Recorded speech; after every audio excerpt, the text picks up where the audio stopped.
You've seen the headlines, but maybe not the parking lots. The endless rows of RVs, vans, and rusted trailers now home to millions of Americans.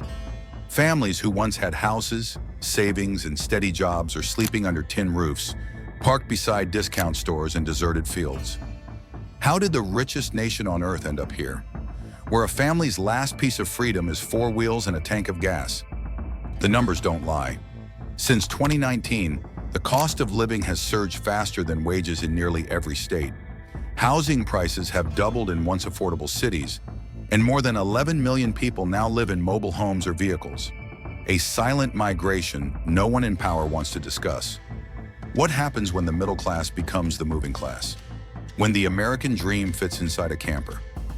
This is the Downturn Report, where the truth gets personal. Tonight we uncover the top 10 U.S. states collapsing fast as millions of Americans are now living in RVs, and the terrifying signs your own state could be next. Number 1. Texas. You can drive across Texas for 12 hours straight and never leave the state. But these days you might see more wheels than walls. From the Panhandle to Corpus Christi, the highways have turned into rivers of RVs, trailers, and secondhand vans packed with families who once had front porches. Millions of Americans now call these metal boxes home, and Texas has become their reluctant capital. According to the U.S. Census and RV Industry Association, over 11 million Americans are living in RVs or mobile homes, many pushed there by housing costs that have exploded like an oil rig gone wrong. Across Texas, entire parking lots behind Walmarts have turned into makeshift neighborhoods. A modern grapes of wrath, only this time the dust isn't blowing from the fields. It's from the construction sites of luxury condos. On paper, Texas still struts like the loudest cowboy at the rodeo. Big hat, big talk, big GDP. In 2023 alone, the Lone Star State pumped out $2.6 trillion, ranking as the world's 9th largest economy if it stood alone. But beneath the swagger, the boots are starting to crack. Over 35% of Texans were in financial distress by 2024, second worst in the nation. That's not just statistics. That's mothers skipping meals to pay for gas, veterans sleeping in trucks, retirees trading air conditioning for prescriptions. Even the promise of cheap housing has gone up in smoke.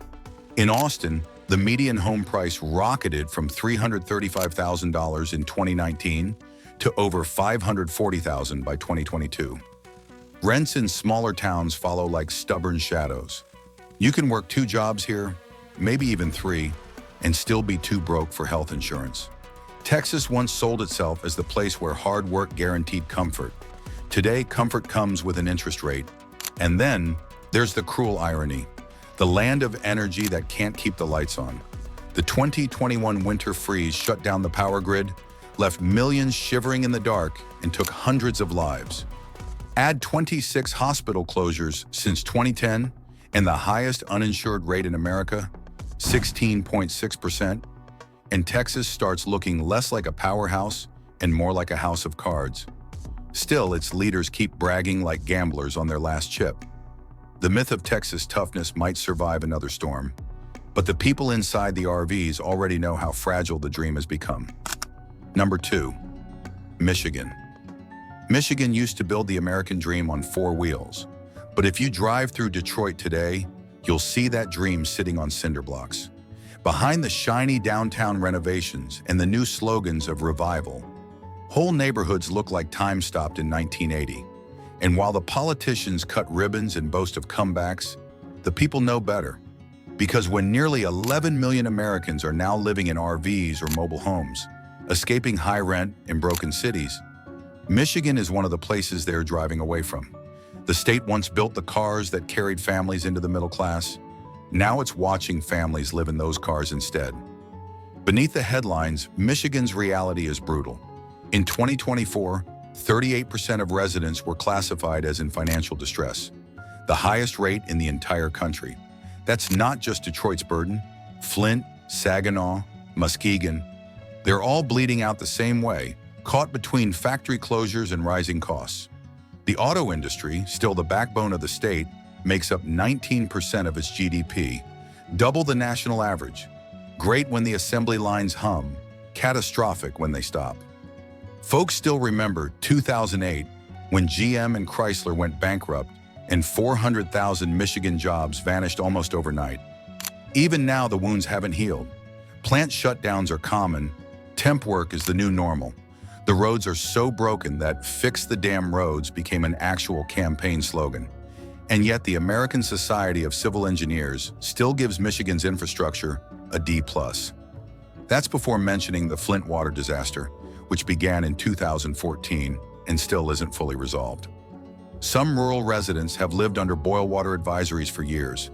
Then there's the population exodus. Michigan has lost nearly 600,000 residents since its 1970s peak. Detroit alone holds over 20 square miles of vacant land, bigger than Manhattan, but with ghosts instead of tourists. In some neighborhoods, the houses lean like old men, tired of pretending. The grandparents remember union paychecks, health benefits, and dignity in labor. Their grandkids deliver groceries for apps that can fire them by algorithm. Michigan's boom and bust cycle has drained its hope dry. The state that once built America's engines now struggles to keep its own running. And when the next recession hits, it may not have the fuel left to survive. Number 3, Mississippi. You can almost smell the sweet tea and diesel fumes as you drive through Mississippi. Miles of cotton, catfish farms, and towns so quiet the biggest headline might be the mayor's 4th DUI. But that silence hides a slow-motion disaster. While millions of Americans have been forced into RVs and trailers, Mississippi isn't just sending people into the road, it's losing the road itself. The Magnolia State is collapsing from the inside out, and the tragedy is that most of the country isn't even looking. Here's the hard truth. The median household income in Mississippi hovers around $62,000 a year. That's for a couple, not one person, nearly 25% below the national average. Almost 1 in 4 Mississippians live below the poverty line. Just over 53% of working-age adults are actually in the workforce, the second lowest participation rate in America. For a state with so much land and history, Mississippi runs like a car running on fumes. Its economy leans on agriculture and manufacturing, but both have been limping for decades. When other states industrialized in the 20th century, Mississippi stayed stuck in low-wage labor and crumbling infrastructure. Then came NAFTA in the 1990s. The textile jobs vanished like humidity in winter. When the Great Recession hit in 2008, the recovery crawled so slowly you could have filmed it in slow motion. Even today, Mississippi's GDP growth hovers near the bottom 5 nationwide. Education? Dead last, year after year. Only 22% of adults hold a 4-year college degree. That makes attracting higher-paying industries nearly impossible.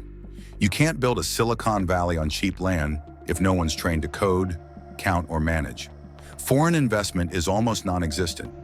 Foreign-owned companies contribute just 0.003% of Mississippi's GDP. That's not an economy. That's a warning sign written in dust. And the infrastructure, well, it's a punchline. Roads and bridges rated a D by the American Society of Civil Engineers. Rural hospitals closing at a pace that would make FEMA blush. Entire counties with no emergency room at all. Medicaid cuts are slicing deeper, pushing communities closer to catastrophe. If the national economy crashes again, Mississippi wouldn't take months or years to fall. It would take weeks. The saddest part? When that collapse comes, the rest of America might not even notice. Number 4, West Virginia. From the window of an RV parked off a mountain road, West Virginia still looks like heaven. Thick forests, soft fog, and rivers that twist like memory. But step outside, and the silence tells the truth. Behind that postcard, beauty is one of America's most fragile economies, a state quietly slipping away while the rest of the country drives past. Millions of Americans now live in RVs or trailers, forced to move after their hometowns fell apart. And many of those hometowns look a lot like Welch, Logan, or Bluefield, places where coal once paid the bills, and now the only thing booming is the echo. West Virginia's workforce has nearly vanished. Only 44.9% of working-age adults are employed or even looking for work, one of the lowest rates in the entire nation. Fewer than 1 in 4 residents hold a college degree, and even high school graduation rates trail the national average. In a country that rewards skills and education, West Virginia is running a marathon barefoot. The coal collapse hit like a slow earthquake. Between 2012 and 2023, production dropped more than 50%. Automation and global market shifts cut the legs out from under mining towns. Jobs disappeared and nothing rose to take their place. Communities that once built generations of pride now stare at boarded windows and empty lots. Some people say the only thing left working is the Dollar General. Then came another killer, opioids. In 2021 alone, the state suffered 90.9 overdose deaths per 100,000 residents, one of the worst rates in the country. It's common now to see grandparents raising their grandkids because the middle generation is either dead or in jail. Rural hospitals are closing, leaving families to drive hours just to see a doctor. From tooth decay to diabetes, nearly every health metric ranks near the bottom. The population has fallen for 11 straight years, down about 3% since 2010. Young people leave and don't return, draining the tax base dry. Nearly 31% of West Virginia's entire budget comes from federal aid, the fifth highest in America. Without that lifeline, schools, Medicaid, and even road maintenance would vanish overnight. West Virginia's fall isn't sudden or loud. It's a long, quiet fade, like a coal fire burning underground, unseen but unstoppable. Number 5, Kentucky. You can smell Kentucky before you see it. Oak barrels aging bourbon, hay from the horse tracks, smoke curling off coal country. On postcards, it's paradise, but look closer, and the shine starts to peel. The truth is, behind those bluegrass hills lies one of America's most fragile economies, and like millions of others now living in RVs and trailers, many Kentuckians are barely hanging on. The land that once promised steady jobs and small-town pride is slipping into silence. Towns like Harlan and Pikeville now echo with memories instead of miners. Nearly 20% of Kentucky's residents live below the poverty line. In some rural counties, that number crosses 30%. The median household income sits around $58,000, far below the national average. But the biggest wound isn't just low pay, it's vanishing opportunity. From coal to factories to farmland, the lifeblood of this state has thinned out. Between 2008 and 2023, Kentucky lost over 70% of its coal mining jobs. Automation, cheap natural gas, and the world's shift toward renewable energy have turned coal country into ghost country. Even the manufacturing that replaced it is fragile. Kentucky still produces over 1 million vehicles a year, thanks to Ford, Toyota, and GM. But when the global supply chain sneezes, the state catches pneumonia. The pandemic's shutdowns and chip shortages forced temporary closures and layoffs that rippled through entire towns. When one plant stops, a whole county holds its breath. Healthcare? Hanging by a thread. Over 40% of rural hospitals are at risk of closing. In some counties, there isn't a single emergency room left. The opioid epidemic only deepens the wound. In 2022 alone, Kentucky had over 2,100 overdose deaths, third highest in the nation. Addiction and unemployment feed each other like a fire that never burns out. The state's survival depends heavily on Washington.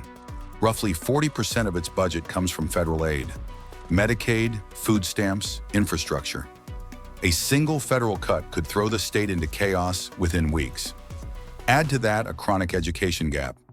Only 27% of adults hold a bachelor's degree, and Kentucky's future looks trapped in low-wage cycles. You won't see it collapse overnight, but listen closely.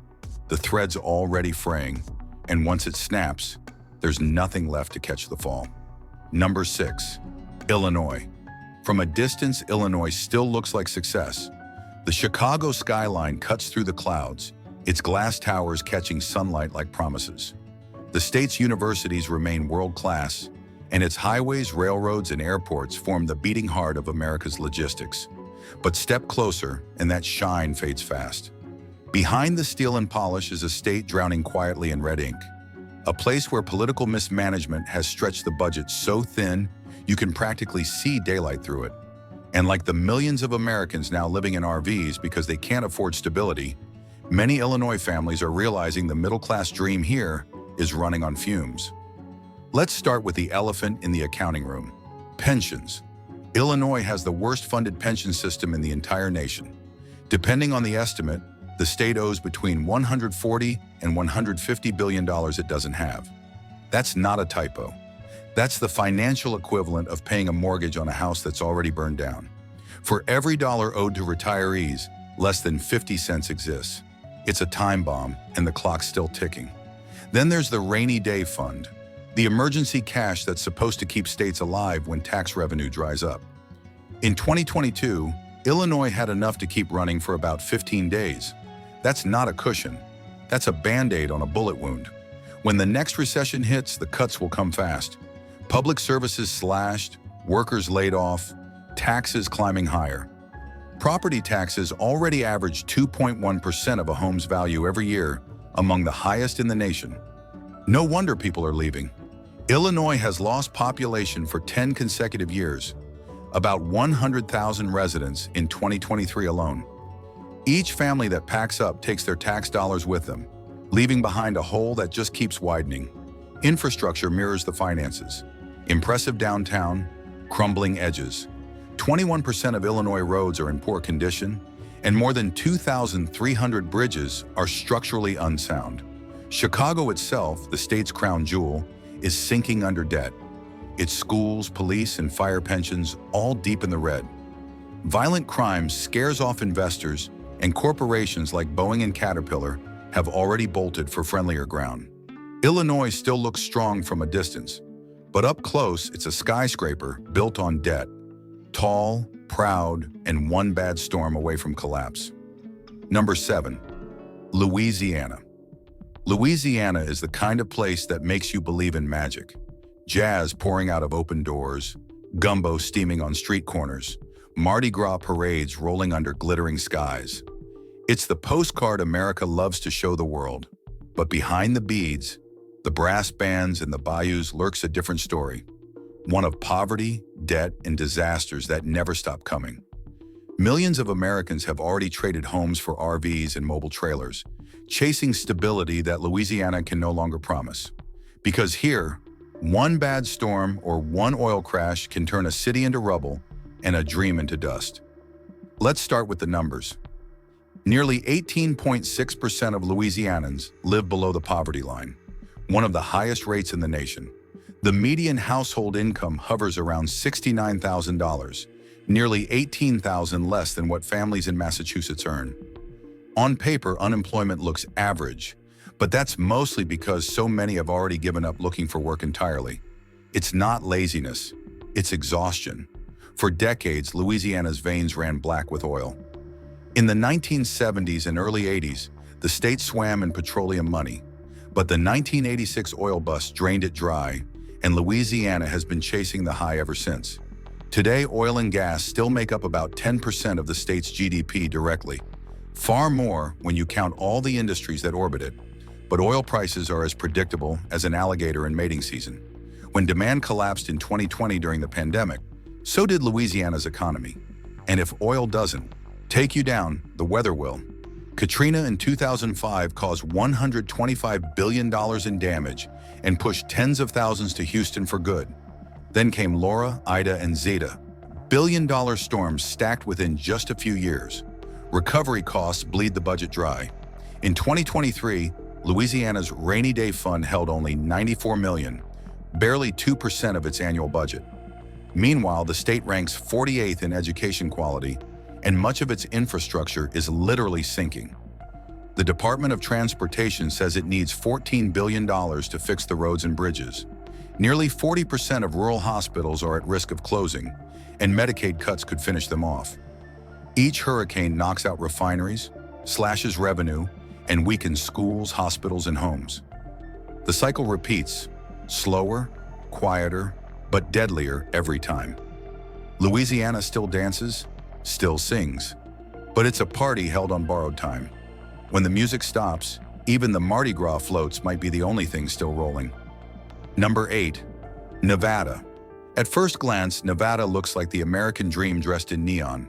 The Strip glows, the fountains dance, and jets pour into McCarran Airport every hour loaded with tourists ready to spend. But when the lights fade, you realize something. This state doesn't actually make things, it entertains them. Nevada's entire modern identity rests on spectacle, and like millions of Americans now living in RVs and parking lot trailers, the moment the money stops flowing, everything stops with it. More than 1 in 4 jobs in Nevada depend on tourism and hospitality. Over 25% of the entire workforce tied to casinos, hotels, and entertainment. When times are good, it's a gold rush.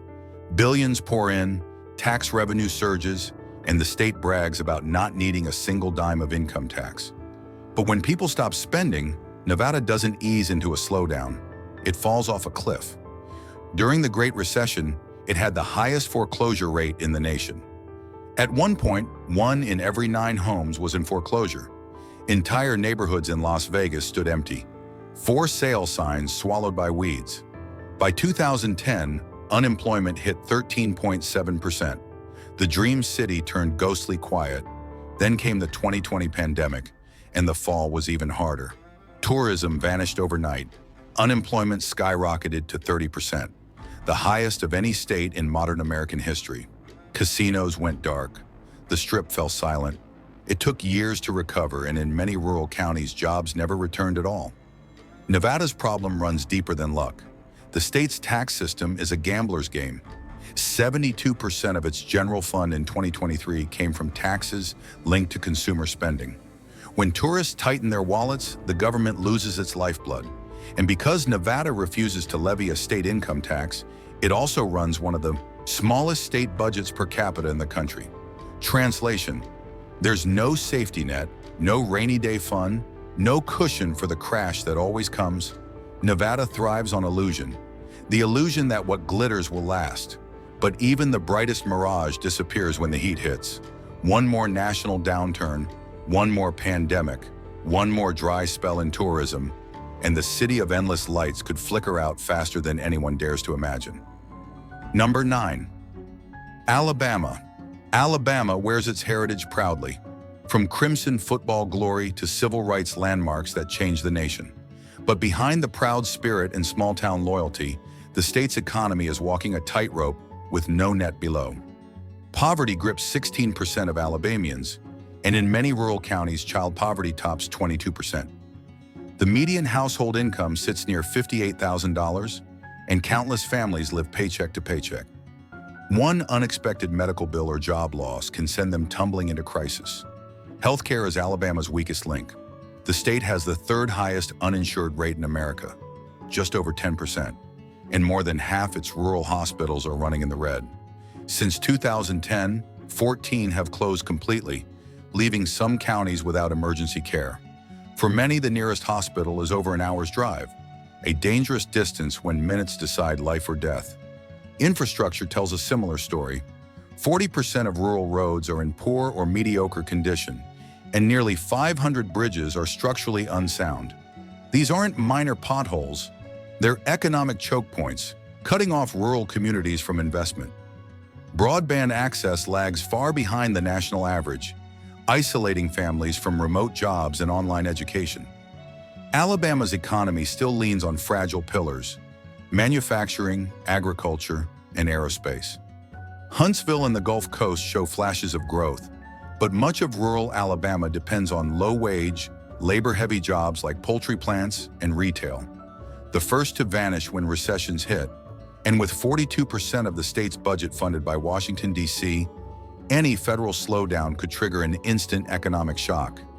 Alabama has grit, faith, and pride, but those can't keep hospitals open or bridges standing. The heart of the South is still beating, but it's running out of breath. Number 10. Hawaii. From the air, Hawaii looks like a dream. Turquoise waters, volcanic ridges, palms swaying in the trade winds. But for the people who actually live there, that dream has become painfully expensive. Beneath the postcard beauty lies one of the most fragile economies in America. Breathtaking, yes, but balanced on the edge of a volcano. Hawaii consistently ranks number 1 in the nation for cost of living, with prices nearly 88% higher than the U.S. average. The median home price in 2024 hovered around $835,000. Even a small 1-bedroom rental can top $2,000 a month.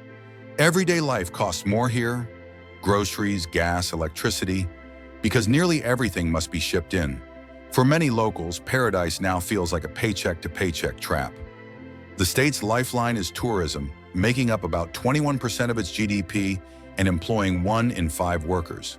When planes are full, business booms. When they aren't, the island economy flatlines. During the pandemic in 2020, unemployment spiked to 21.9%, the highest in the country, as visitors vanished overnight. Recovery has been slow, constantly shaken by airfare prices, global instability, and natural disasters. Then came the Maui wildfires of 2023, 101 lives lost, over 2,200 structures destroyed, and $5.5 billion in damage. Tourism statewide fell sharply as travelers canceled trips after seeing the images of devastation. Restaurants, hotels, and local shops already struggling were pushed to the brink. Now the exodus has begun.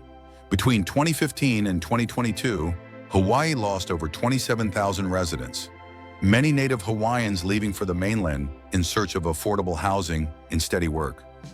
From afar, Hawaii still looks like paradise. But up close, it's paradise on borrowed time. One bad storm, one shipping shock, one quiet season away from collapse. Before the next collapse hits, stay informed, stay aware, and stay human. Subscribe now, because the truth deserves your attention. Thank you for watching today's video all the way through. If you found the content helpful, don't forget to click like and subscribe to stay updated to our latest daily videos. Now feel free to check out other feature videos currently shown on your screen. Goodbye, and see you in the next video.